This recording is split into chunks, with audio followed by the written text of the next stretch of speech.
All right, let's dive right in. Today, we're not just looking at some abstract theory. We are dissecting an idea so huge, so monumental, that it's been described as more than a political debate. It's a battle for the very future of civilization itself. I mean, just look at this quote. Imagine two colossal figures clashing. One is forged from countless individual gears, all turning together in harmony. The other is a single, monolithic giant of stone. This, right here, is the conflict at the heart of Ludwig von Mises' monumental work, Socialism. You see, he didn't view this as some simple policy disagreement. Oh no, he saw it as the defining struggle of our age, a fight for the very soul of civilization. So, he framed this entire struggle around a single massive problem. He called it an unsolvable equation, something every complex society has to figure out. And the question is this: how do we know what to produce? And, maybe even more importantly, how do we do it without wasting all of our precious, limited resources? And this is where we get to the absolute heart of the problem. Mises called it economic calculation. Just think about it for a second. How do you decide whether to build, say, a new high-speed rail line or 1,000 miles of road? You've got to have a way to compare the value of the steel, the concrete, the labor, the land. It's not enough to just know the technical details. You have to know the economic significance of each and every choice. This whole process, it's like the invisible brain of an economy. It's the mechanism that lets us act rationally on a massive scale. To Mises, this wasn't just about business. This was about civilization itself. This calculation is the essential tool, the compass we use to navigate the infinite complexities of production. And this is the critical question Mises posed, does this indispensable tool work under any system? And that question, well, it leads Mises straight into a direct comparison. He puts two completely opposing systems head-to-head, each one trying to solve that same fundamental equation of value and how we allocate our resources. And wow, this table just brilliantly lays out the core of his argument. In a market economy, when you buy something as simple as a coffee, you're part of this massive chain of voluntary exchanges. Mises points out that you don't need to own the coffee plantation, the cargo ship, and the roasting plant yourself. Other people own them, and every single exchange between them, from the farmer to the shipper to the roaster, it creates real, tangible prices. And those prices, that's pure information.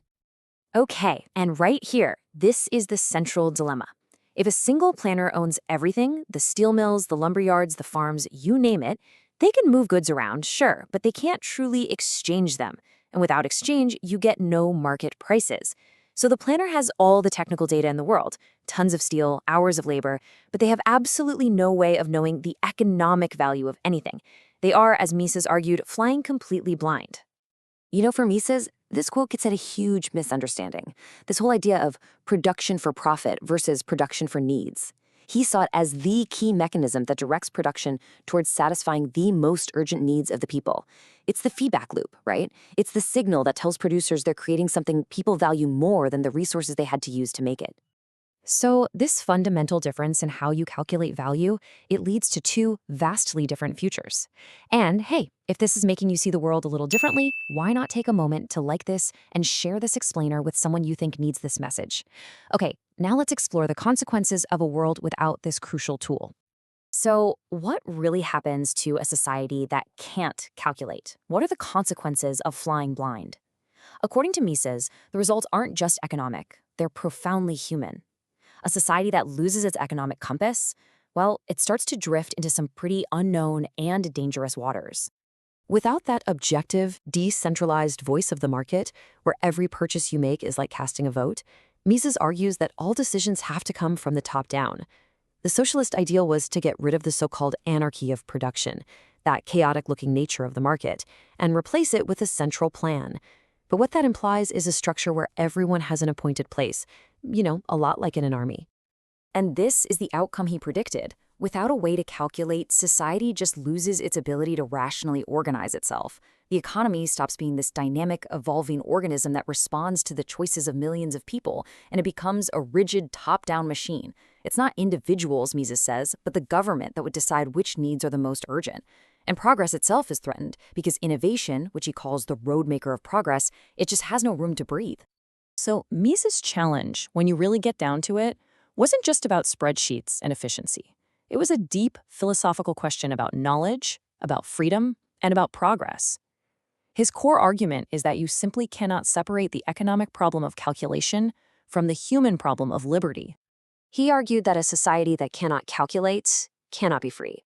Individual choice is replaced by the commands of the planner, and humanity's climb is basically halted because the path forward is just lost in darkness. It's a stark warning, really, that the path to utopia, if it's paved without the tools of rational thought, could lead instead to ruin. And this leaves us with one final, lingering question. And this question, it doesn't just belong to the past. It challenges us today to think critically about all the invisible signals that shape our world. How do we, as a society, decide what's valuable and what's just wasteful? It's a question that invites us to look closer at the deep, deep connection between our economic systems and our own freedom.